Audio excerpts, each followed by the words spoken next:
അന്നൊക്കെ കുടിപ്പള്ളിക്കൂടം മാതിരിയുള്ള സ്കൂളുകളാണ്. അതിന് ടീച്ചർമാർ സാറന്മാരെ ശമ്പളം കൊടുക്കുന്നത് സർക്കാർ ഖജനാവിൽ നിന്ന് വേണം കൊടുക്കാൻ. അത് മാത്രമല്ല, പിന്നെ ഒരു കാര്യം കൂടെ പറഞ്ഞു, കുട്ടികൾക്ക് നൃത്തവും സംഗീതവും ഒക്കെ പഠിപ്പിക്കാൻ അതിനും ഗുരുക്കന്മാരെ സർക്കാർ ഖജനാവിൽ നിന്ന് ശമ്പളം കൊടുത്താക്കണം. അപ്പോൾ 200 ചില്ലാനം വർഷങ്ങൾക്ക് മുമ്പേ കുട്ടികൾ സംഗീതവും നൃത്തവും അഭ്യസിക്കണം എന്ന് ആഗ്രഹിച്ചിരുന്ന ഒരു കുടുംബത്തിലെ ഒരു കൊച്ചു കണ്ണിയായിട്ട് ജനിക്കാൻ ഉള്ള ഭാഗ്യം എനിക്കുണ്ടായി.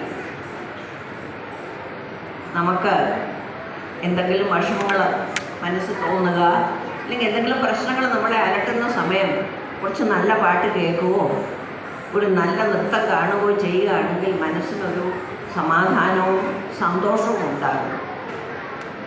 ഇന്നിപ്പോൾ എത്രയോ കുട്ടികളെ ഞാൻ കണ്ടു വേഷത്തിൽ നിൽക്കുന്നത്. അവരൊക്കെ കളിച്ചിട്ട് നിൽക്കുന്നതായിരിക്കും, അവരെ കളി കാണുന്നതായിരുന്നു നല്ലത് ഞാൻ ചുമ്മാ പ്രസംഗിക്കുന്ന കേൾക്കുന്നതിനെക്കാട്ടിൽ. അപ്പോൾ ഈ കുഞ്ഞുങ്ങൾക്കൊക്കെ കുറച്ചുകൂടെ ആയി കഴിഞ്ഞാൽ ട്യൂഷനും പഠിത്തവും ഒക്കെ ആയിട്ട് ഇതെല്ലാം അടച്ചു പൂട്ടി വയ്ക്കരുത്. കഴിവുള്ള കുട്ടികൾ തീർച്ചയായിട്ടും ഇത് തുടർന്ന് മുന്നോട്ട് കൊണ്ടുപോകണം.